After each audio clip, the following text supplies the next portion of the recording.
You're sitting across from someone right now, maybe a friend, maybe a stranger on a train. They lean forward, rest their chin on their hand, and a few seconds later, without ever deciding to, so do you. You didn't plan it, you didn't notice it. If someone asked, you'd swear it never happened.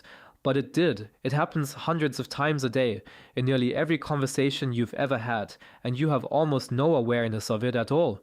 You are constantly copying the people around you, and the real reason why is far stranger than a simple habit. You might think this means you're a pushover, that you lack a strong personality, that you're soft, suggestible, the kind of person who just follows the crowd. It's none of those things. This invisible copying is one of the oldest and most powerful survival tools your brain has ever built, running silently underneath every interaction, older than language, older than cities, older than anything you would call history. It kept your ancestors alive, it is keeping you connected right now, so why does your body do it without asking you first?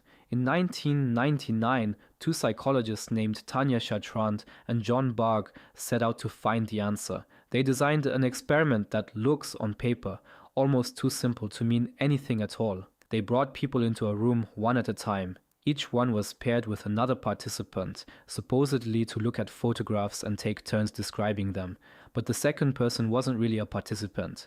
They were an actor working for the researchers, and they had been given one secret instruction. Sometimes the actor would rub their own face, sometimes they would shake their foot. Nothing dramatic, just a small repeated movement again and again while they talked. And the real participant, the one who had no idea what was happening, slowly began to do it too.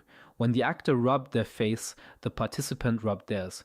When the actor's foot bounced, the participant's foot started to bounce. Nobody instructed them. Nobody pointed it out. When they were asked about it afterward, almost none of them had any idea they had done a thing. Chartrand Bargh called it the chameleon effect. Like a chameleon shifting its color to match a branch, you shift your body to match the people near you. And just like the chameleon, you never feel yourself change. Sit with that for a moment. A stranger moved, and your body quietly obeyed, and the part of you that calls itself you never even saw it happen. So what exactly is doing the copying? A few years before that study, in a laboratory in Parma, Italy, a neuroscientist named Giacomo Rizzolatti stumbled onto a clue buried inside the brain itself. His team was studying the brains of macaque monkeys, tracking single cells that fired whenever a monkey reached for a piece of food. Then one day, a researcher reached for the food himself, while the monkey simply sat and watched. And the cell inside the watching monkey's brain fired anyway. The monkey hadn't moved a muscle. It had only seen the movement, but its brain responded as though it had performed the action itself. They had found what we now call mirror neurons, cells that don't seem to know the difference between doing and watching. When you see someone reach for a cup, a small part of your brain quietly reaches along with them. When you watch someone stub their toe, a part of you flinches.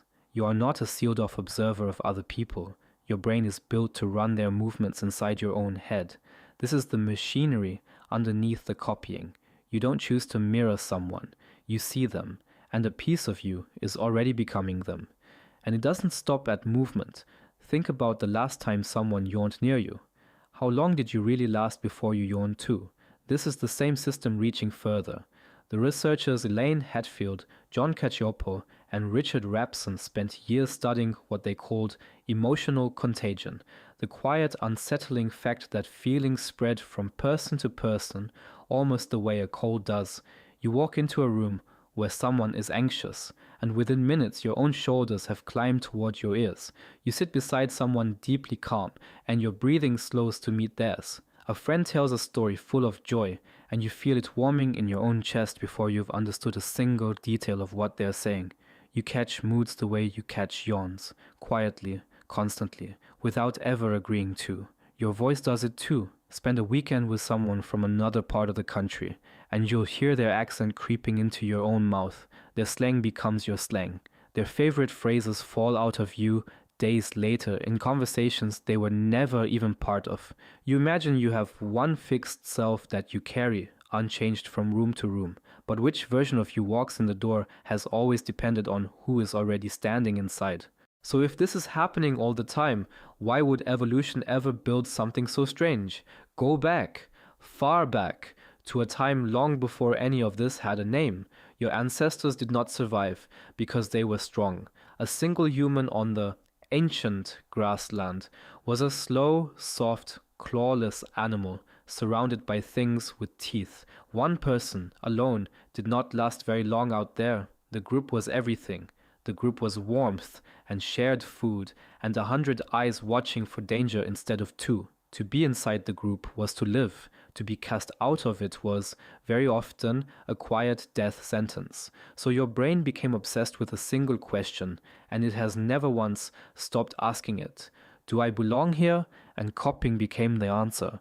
When you move like the people around you, sound like them, feel what they feel, something ancient and wordless passes between you. You are one of us. You are safe. Stay close. Mimicry was the glue. It turned strangers into allies and scattered individuals into a single tribe. The brains that copied well were the brains that stayed inside the circle, and that circle is the only reason your bloodline survived long enough to reach you, which leads to a discovery that flips this entire thing on its head. If copying is really a bid to belong, then what happens the moment you feel like you don't? 2 researchers, Jessica Lakin and the same Tanya Chartrand from the chameleon study, went looking for that answer.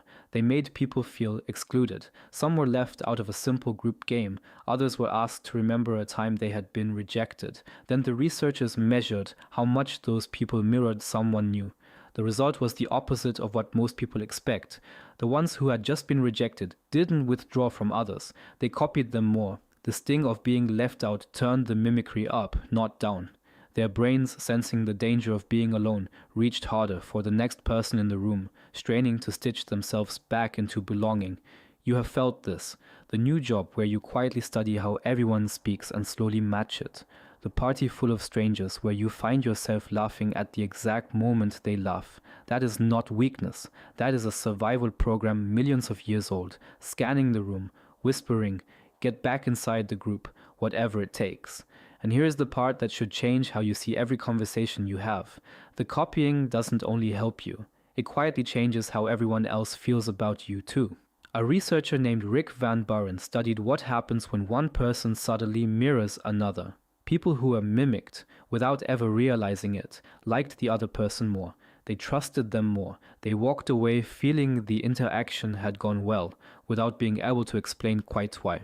In one study, waiters who repeated a customer's order back to them word for word, instead of just saying coming right up, received noticeably larger tips. The customers had no idea they were being echoed. They simply felt, somehow, understood. This is the secret hiding inside the chameleon effect. When you mirror someone, you are not erasing yourself. You are sending a signal beneath the words that says, I see you, I'm with you, we are the same. And the human brain, still aching for the old safety of the group, softens a little every single time it receives that message. So the very thing you are taught to feel ashamed of, the copying, the going along, the shape-shifting, turns out to be the quiet native language of human connection itself. But there is a modern twist your ancestors never had to survive. For almost the entire span of human history, you only ever copied the people you could actually see, the dozen or so faces around your fire, your family, your village.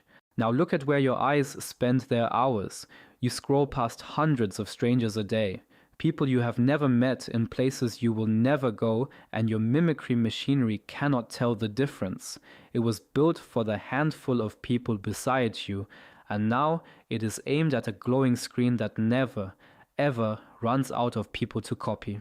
You pick up their slang, their opinions, the exact way they hold their bodies in photographs, what they're outraged by, what they fear, what they suddenly decide they desire. A phrase gets invented in one corner of the planet and tumbles out of millions of mouths within a week. Your ancient instinct to blend into the group is now working around the clock, trying to belong to a tribe of strangers far too vast to ever truly belong to. You feel it as a low restlessness, as the strange nagging sense that you are always slightly turning into someone else. Your brain is doing precisely what it was built to do. It has simply never had this many branches to match itself against. So what does any of this actually mean for you tomorrow? In your real life, it means you can finally see it. The next time you're sitting across from someone, watch closely. They'll lean in and you'll feel the gentle pull to lean in too. They'll laugh, and something in you will rise up wanting to laugh along, and for the very first time, you'll know exactly what it is. It isn't weakness. It isn't a personality you're missing. It's the oldest thread tying you to every human who has ever lived, the same invisible reaching that once kept your ancestors warm inside the circle of the fire. You're sitting across from someone right now. They lean forward, and a few seconds later, so do you. You always thought that meant you were copying them. Now you know, you were reaching for them.